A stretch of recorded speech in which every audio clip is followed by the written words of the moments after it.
ધંધુકાથી મોટા સમાચાર। અમદાવાદના ધંધુકામાં યુવકની હત્યા કેસ પછી બુલડોઝરની કાર્યવાહી કરવામાં આવી।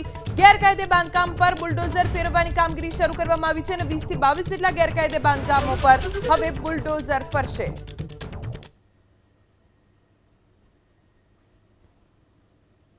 ધર્મેશ ગમારાની હત્યા બાદ પ્રશાસન એક્શન મોડમાં આવ્યું છે। આપ આ સીધા દ્રશ્યોમાં જોઈ રહ્યા છો।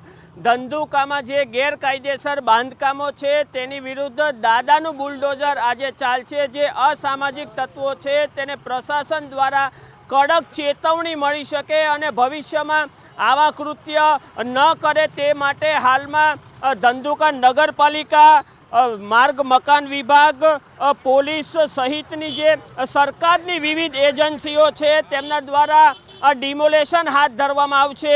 સરકારી જમીનો પર જે ગેરકાયદેસર જે દબાણો કરવામાં આવ્યા છે તેમની વિરુદ્ધ ડિમોલેશન હાથ ધરવામાં આવશે અને હાલમાં જે પ્રાપ્ત માહિતી, જે પ્રાથમિક માહિતી મળી છે તે અનુસાર 20 થી 22 જેટલા જે ગેરકાયદેસર બાંધકામો છે તેમની વિરુદ્ધમાં ડિમોલેશન હાથ ધરાશે। સીધા દ્રશ્યોમાં જોઈ શકાય છે કે હાલમાં તંત્ર દ્વારા જે બુલડોઝર અને સરકારી વાહનો અહીં ગોઠવી દેવામાં આવ્યા છે અને આ વાહનો હાલમાં બુલડોઝરનું જે સ્થળ છે ત્યાંથી ત્યાં રવાના થઈ રહ્યા છે।